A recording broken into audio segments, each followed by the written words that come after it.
Ibang level na to. May trabaho na tayo. Kain tayo. Kita niyo ba yung heart?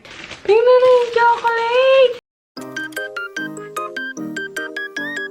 Good morning! Gutom na ako. So, magluluto ako today ng pancake. And then, maglilinis-linis tayo today. Kasi kahapon, wala kami dito sa bahay. Nagpunta nga kami dun sa office ni Justin. Yeah, tinulungan ko siya dun sa project niya. So, meron tayo ditong pancake mix. So, imimix na lang natin siya. Ready to mix na to. Yes, love. Oh, show me what you're missing.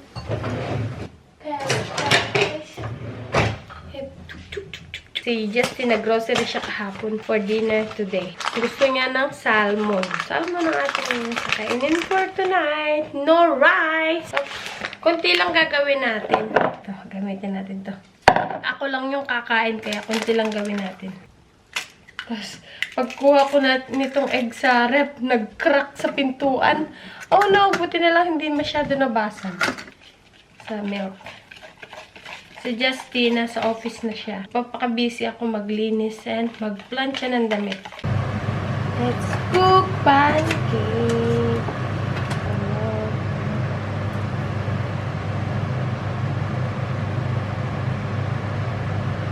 Pancake tayo. Mayroon pang another one. So, yung pancake dito sa Netherlands is, it's either nilalagyan nitong powder sugar and itong ganito, syrup. Ang oras na. Kunti lang. Baligtad pala. Nauna to kaysa dito. Ay, ay, ay.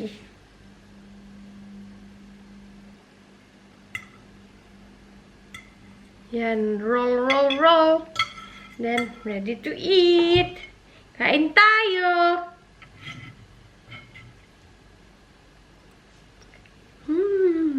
May bago tayong kino-crochet. Ito, gumagawa ko ng cortina. Itong cortina na to is request nung nanay ni Justin. And ngayon lang ako nagkaroon ng time na gawin to. Ang sukat na kailangan kong gawin is 190 cm. Kunting push na lang, matatapos na natin to. Nga pala kahapon, andito sila yung mag-asawa. And kasi magbabakasyon sila, kaya dumalaw sila. May daladala silang gift sa akin. Yan! Inorderan nila ako ng book. Kasi kailangan na ulit natin mag-aral. Grabe, ibang level na to. May Sassy Babes. B1 na. May gina din yun habang wala pang work. Start na maghanap ng work. Medyo nakaka-stress. Yung mga in-applyan ko is, kailangan talaga marunong na magsalita ng Dutch. Nakakapagsalita na ako. Nakakaintindi na ako. Pero the way na mag-construct ako ng sentence, dun ako medyo nahihirapan pa. So minsan, medyo takot pa din ako.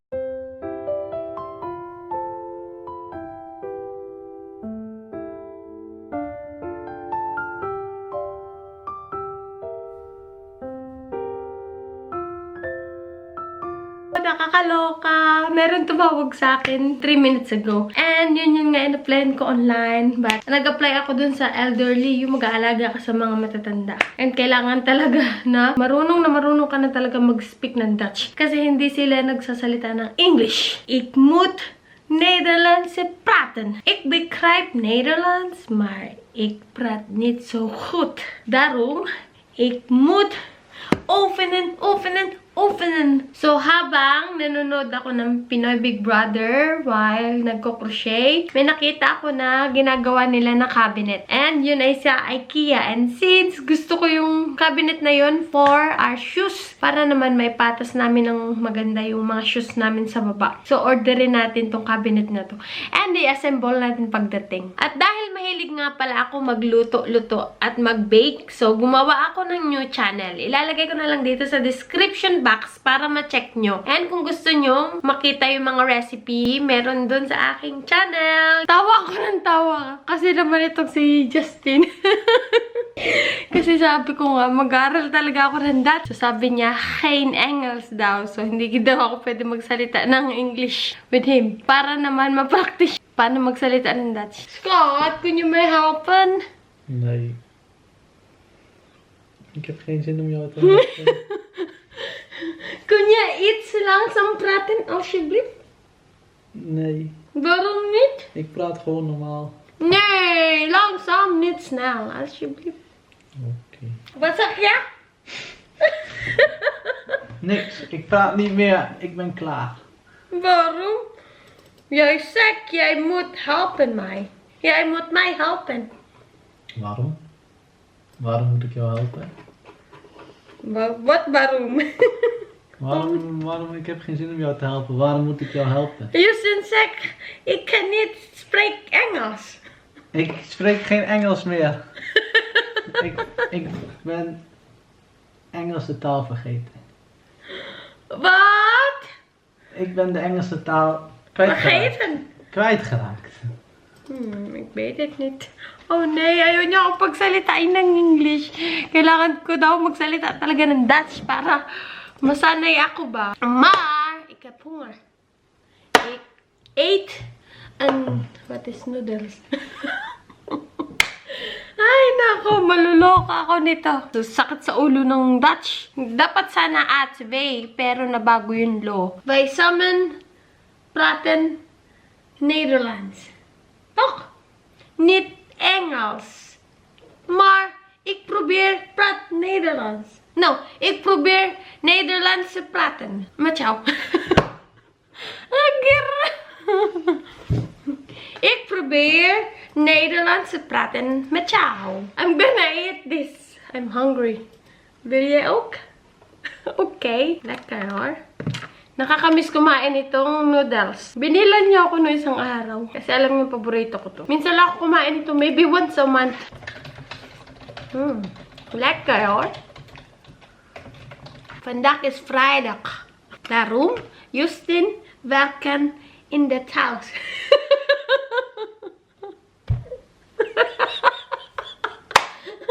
Kapag nagsasalita talaga ako ng Dutch, tumatawa siya or nag-smile siya. Kasi, ma, ik probeer, schat. Grabe yung leg ko. Kasi kakatapos lang namin mag-workout ni Justin. Start na naman ang workout kasi tumataba na ako. Pero kain na ng kain. Kain tayo! Pasta. No, tortellini. Pero iba naman yung luto. O, diba? Kagabi ko to niluto. Dinner namin. After namin nagpunta sa Davao. And yeah, may tira pa. Kaya, kakainin ko sa lunch. Hi! Good morning! Malabas na ako. Nakabunta na ako ng store. Nakapamili na din tayo sa shop. So, namili tayo ng pang dinner. And bumili din ako ng mga prutas. Yung mga pinamili natin. And meron tayong shrimp. Kasi ito lulutuin natin for dinner. Yan. Then, meron din tayong apple. And yeah, huwag kalimutan ng mais. Hindi ako nakabili ng baby potato. Pero ito, may mango ko and may pineapple. Then, yan, ito. Tatlong tomato paste and bawang. Hi! Time check. It's 10:52 AM and kakauwi ko lang ng bahay. Guess what? May trabaho na tayo! Yes! I got a job! Sobrang tuwa ko ngayon. Tapos, binadita ko kay Justin. Inggit na inggit siya. Kasi naman, alam niyo ba kung ano yung work ko? Baker! Yeah, magbe-bake tayo ng bread. And since I love cooking and baking, so, I think magugustuhan ko talaga yung work ko ngayon. Pero, for trial lang muna ako. Kasi nga, bago pa lang. Kasi si Justin, di ba, gustong-gusto niya din matutong mag-bake. Mag-i-start nga lang ako ng sobrang aga every morning. Pero okay lang. Mas gusto ko yun kaysa late ako mag-start. Late din ako uuwi. Na-excite ako. Sa Thursday na nga pala tayo mag-start mag-work. Katatapos ko lang maligo. Tingnan niyo naman yung hair ko. Bagsak na naman, di ba? Alagang-alaga ko na yung hair ko ngayon. Habang nagkasong ako ng labada, ito yung ginagawa ko. And since malapit na yung birthday nung nanay ni Justin, so kailangan na natin itong matapos. Kunti na lang naman. Tingnan nyo ha kung ano na yung natapos ko, kung gano'n nakahaba. Kaya mahaba na. Hindi ko na mapakita sa inyo kasi sobrang haba na talaga. Ayan. Tapos, ayan. So, di ba ang kailangan natin is 190 cm Okay, konti na lang. 5 days ko na ginagawa. Pero hindi siya tuloy-tuloy. Kapag may free time lang ako. Noong una talaga, hirap na hirap ako kasi yung pattern niya is nakadat. And hindi ko masundan nung una. Sobrang hirap. So, meron tutorial sa YouTube pero wala siyang English subtitle. So, hirap na hirap talaga ako. Bawat stitch, kailangan ko i-push yung video kasi naman nga, ang hirap sundan. Tapos, ang liliit pa nito. Tingnan nyo naman kung gaano kaliit, oh. Kita nyo ba yung heart? Buksan na natin tong pinya. Nag-crave ako sa pinya. So, bumili ako kahapon. And yeah, ako lang kakain. So, first time kong bumili ng pineapple dito. Patapos na yung labada sa taas. Ito na ang ating pinya. Sobrang lambot na pala. Dapat kahapon ko pa kinain. Kain tayo ng pineapple. Ang tamis! Grabe ang tamis!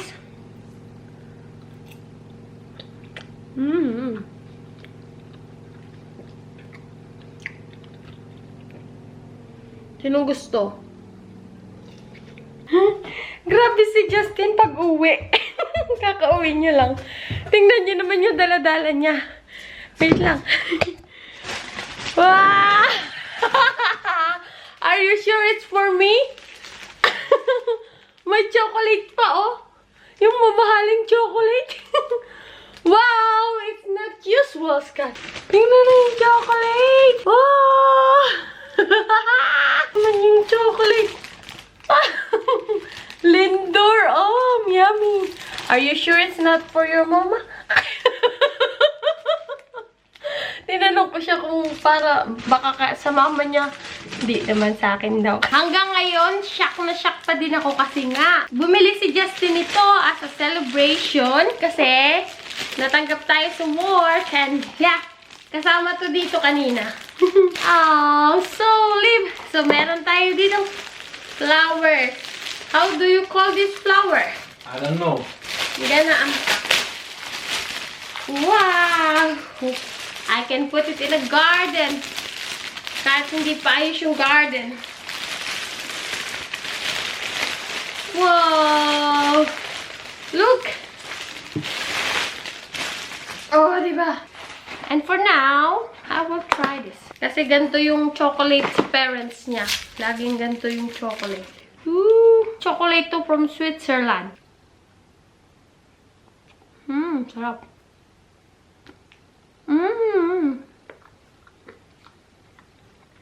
Ang sarap.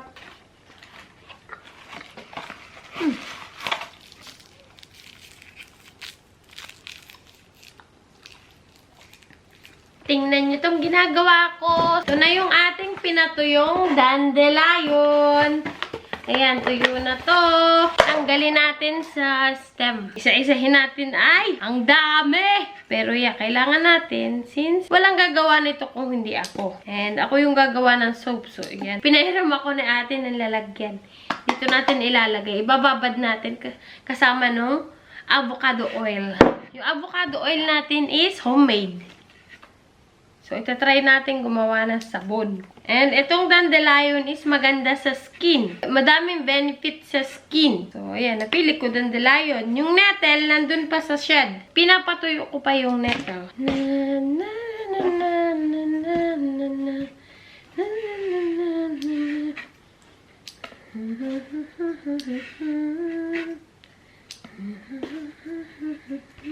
So, maaga ang tulog natin mamayang gabi. May ganap si Justin mamayang gabi. And, pag umuwi siya, tulog na ang lola nyo. Kasi maaga nga ang start ng work natin bukas. So, ang dami pa nito, Day. Gantuhin ko na lang para mas mabilis. I think this is it. Tama na to. Hindi ko na pakakaramihan kasi magta-try lang naman tayo. Ayan, ilalagay natin sa bote. So, malinis na tong bote and ilalagay na natin. Yan, nice. So, ilalagay natin.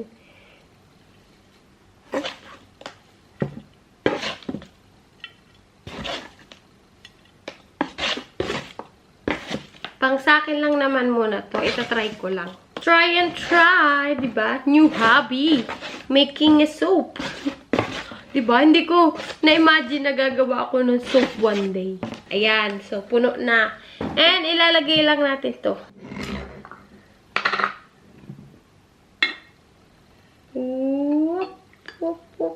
Yan. Mag-experiment tayo. Next time pala, dadamihan ko ng oil.